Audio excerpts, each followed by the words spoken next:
Selamat sore saudara-saudara sekalian. Pada hari ini kami mengucapkan selamat Hari Trisuci Waisak 2564.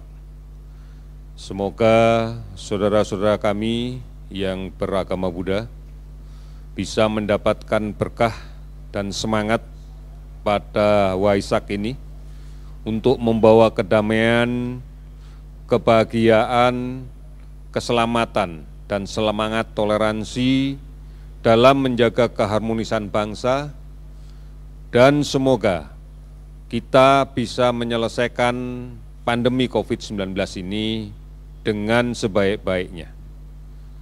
Ini yang kami harapkan karena kita masih membutuhkan stamina sosial yang cukup kuat untuk menghadapi permasalahan ini secara bersama-sama. Saudara-saudara, hari ini kami akan melaporkan beberapa hal terkait dengan kinerja gugus tugas percepatan penanganan COVID-19 di bidang kesehatan tentunya, yang mengkoordinasikan seluruh kapasitas yang dimiliki oleh bangsa ini, baik tingkat pusat sampai ke daerah-daerah, agar percepatan penanganan COVID-19 ini bisa terarah dan fokus dalam rangka membendung penyebaran COVID-19. Bukan hanya terkait dengan upaya untuk menemukan kasus positif dengan dilakukan pemeriksaan sampel yang masif, serta dilakukan kontak tracing atau penelusuran kontak secara agresif, serta isolasi yang harus kita lakukan manakala kita mendapatkan saudara kita yang positif konfirmasi COVID-19.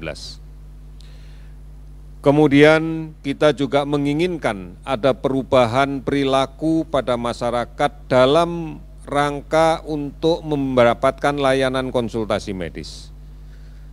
Telah ada teknologi yang bisa kita gunakan bersama, sehingga kita bisa melaksanakan konsultasi medis dengan cepat, tidak kita tunda-tunda, tanpa harus langsung melaksanakan kunjungan ke rumah sakit.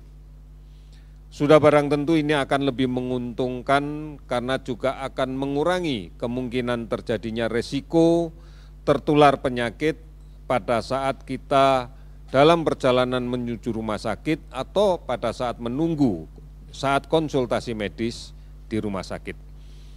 Silakan menggunakan layanan telemedicine yang telah tersedia di banyak tempat.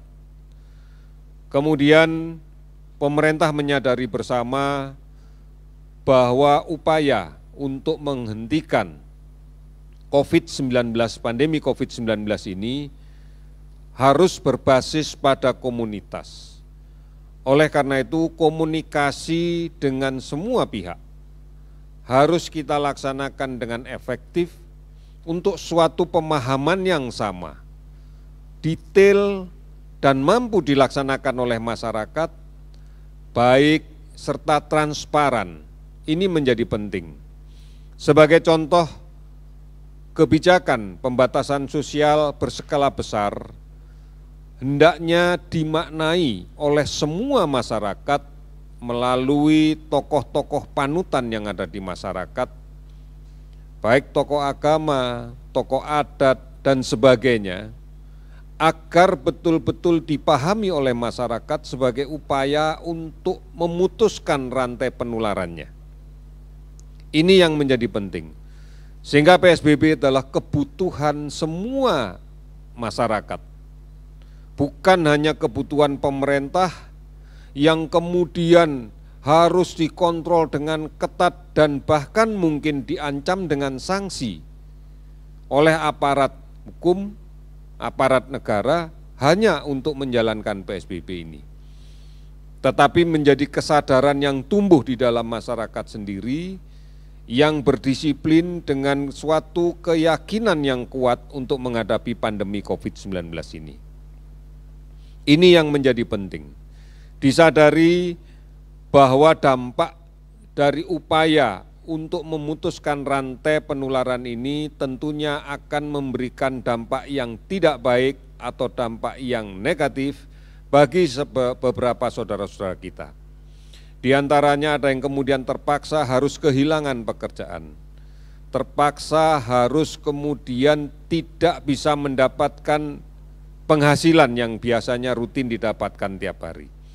Oleh karena itu pemerintah akan memberikan jaminan, bukan hanya masalah stimulus ekonomi tetapi juga jaminan logistik yang lancar, baik dari pusat sampai ke daerah, sampai ke gudang-gudang, sampai ke masyarakat pada pengguna akhirnya. Dan kemudian stimulus ekonomi pun juga fokus untuk memutuskan rantai penularan dan tepat sasaran. Inilah bagian dari upaya kita secara keseluruhan, karena peran masyarakat sangat besar di dalam kaitan ini. Diperlukan toleransi yang luar biasa, diperlukan gotong royong yang terus-menerus dan tidak terputus, agar semuanya bisa kita laksanakan dengan baik. Pemerintah bekerja keras untuk memastikan bahwa respon ini bisa berjalan dengan lebih cepat lagi. Bisa kita selesaikan lebih cepat lagi. Jejaring pengaman sosial bisa melindungi masyarakat yang membutuhkan. Oleh karena itu, kita harus mematuhi ini dan merasakan ini sebagai kepentingan kita. Tokoh-tokoh panutan masyarakat menjadi kunci di dalam kaitan merubah perilaku ini. Tokoh masyarakat, panutan di masyarakat itu dalam struktur yang terkecil adalah kepala keluarga. Oleh karena itu peran kepala keluarga untuk mendisiplinkan dan merubah perilaku sehat bagi anggota keluarganya adalah dasar dari segala-galanya. Ini yang menjadi penting untuk kita sadari. Saudara-saudara, apa yang harus dilakukan di dalam kaitan mencegah COVID-19 ini adalah sesuatu yang sangat-sangat mungkin bisa kita kerjakan. Kita pasti bisa mengerjakan. Karena diantaranya adalah membiasakan diri untuk mencuci tangan dengan menggunakan sabun dan air yang mengalir. Ini penting, karena ini yang menjadi kunci untuk membunuh, merusak, dan mematikan virus yang mencemari tangan kita. Karena inilah cara yang paling banyak terjadi penularan akibat hantaran tidak langsung. Mungkin kita bisa melindungi diri dengan menggunakan masker untuk mencegah droplet langsung. Tetapi cemaran pada benda di sekitar kita yang kemudian tidak sadar kita pegang dan kemudian kita gunakan tangan yang tercemar ini untuk memanipulasi mulut, hidung, mata, maka penularan itu akan menjadi sangat efektif. Beberapa pengamatan mengatakan bahwa seseorang yang membawa virus, seseorang yang di dalam tubuhnya terdapat virus dan tidak menggunakan masker, maka orang di sekitarnya memiliki peluang tertular bisa sampai 75%. Karena percikan ludah dia, droplet dia akan mengenai semua benda. Namun manakala dia menggunakan masker, maka bisa ditekan sampai dengan 5%. Inilah gunanya kenapa mencuci tangan menjadi penting. Karena kita tidak pernah tahu siapa yang terkena. Droplet secara langsung bisa kita hindari memang dengan menjaga jarak aman pada jarak 1-2 meter. Ini bisa kita gunakan untuk melindungi itu. Tetapi sekali lagi bahwa bukan ini satu-satunya untuk melindungi, manakala kemudian physical distancing tidak diikuti dengan mencuci tangan, tidak diikuti dengan menggunakan masker. Oleh karena itu pastikan berada di luar rumah kita tidak bisa mengendalikan apapun. Oleh karena itu gunakan masker. Gunakan masker saat keluar dari rumah. Batasi waktunya jika memang terpaksa harus keluar rumah. Hindari kerumunan orang yang cukup banyak. Hindari berdesak-desakan di kendaraan umum yang penuh sesak. Setelah sampai di rumah secepatnya, apabila urusan sudah selesai, sampai rumah lepas masker, cuci tangan dengan sabun dan air yang mengalir, serta gunakan masker yang baru. Oleh karena itu, saudara-saudara, tetap tinggal di rumah adalah jawaban yang paling benar, yang paling baik. Karena kita tidak pernah tahu siapa yang membawa virus di luar. Tidak bepergian, itu adalah langkah yang bijak. Jangan mudik, ini pilihan kalau kita tidak ingin sakit. Pilihan kalau tidak ingin menyebarkan penyakit. Jangan mudik. Kita harus berprihatin menghadapi ini untuk sesaat, agar kita bisa menyelesaikan permasalahan ini dan kehidupan semuanya bisa berjalan kembali. Tidak mudik, tidak bepergian, tetap tinggal di rumah. Ini yang harus kita lakukan. Karena kita harus melindungi siapapun, terutama saudara-saudara kita yang sudah berusia lanjut, saudara-saudara kita yang berpenyakit kronis, karena ini menjadi ancaman untuk kita semua. Saudara-saudara, ikuti terus perkembangan informasi yang benar tentang COVID-19 ini. Sudah cukup banyak saluran yang bisa kita ikuti. Cukup banyak berita yang bisa kita ikuti yang membawa ke arah informasi yang benar dan bisa dipertanggungjawabkan. Ikuti siaran televisi Republik Indonesia, ikuti siaran radio Republik Indonesia, ikuti siaran televisi dan radio swasta yang lainnya. Ini adalah cara yang benar untuk mengikuti pemberitaan ini. Saudara-saudara, sampai dengan hari ini, pada pukul 12.00 WIB sebagai cut-off dari penghimpunan data, maka kita sudah bisa mendapatkan beberapa data, diantaranya bahwa pemeriksaan spesimen yang dilakukan dengan real-time PCR sudah mencapai 134.151 spesimen dari 96.717 orang. Dari hasil pemeriksaan tersebut, kita dapatkan kasus konfirmasi positif bertambah 338 menjadi 12.776. Sementara dari konfirmasi kasus positif yang kita rawat ada 64 yang sudah sembuh, sehingga totalnya menjadi 2.381 orang. Ada 35 yang meninggal dari kasus konfirmasi positif, sehingga totalnya menjadi 930 orang. ODP akumulatif 243.455, 200.000 lebih sudah selesai dipantau dan dinyatakan sehat.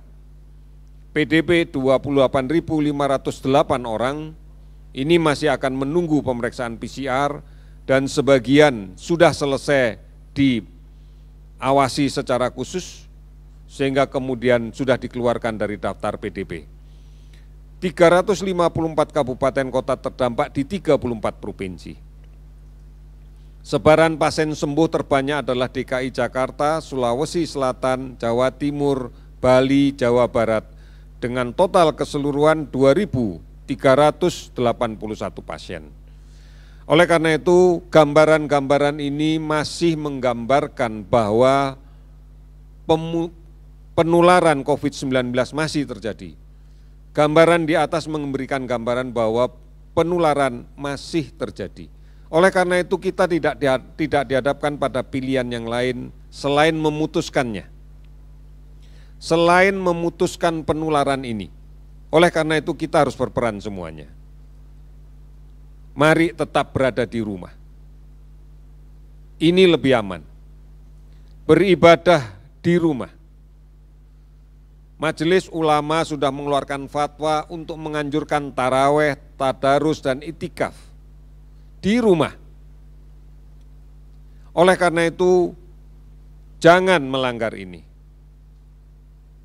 Mari kita perhatikan kembali dan kita laksanakan fatwa Majelis Ulama, himbauan pemerintah daerah. Oleh karena itu, Ramadan bersama keluarga di rumah.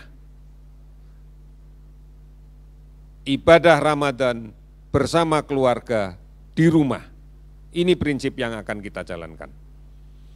Karena resiko berada di luar rumah masih sangat sering terjadi. Mari gotong royong bersatu, kita lawan COVID ini. Dari pusat sampai ke desa, sampai ke RW, sampai ke RT, sampai ke lingkungan, dan basisnya adalah keluarga kita.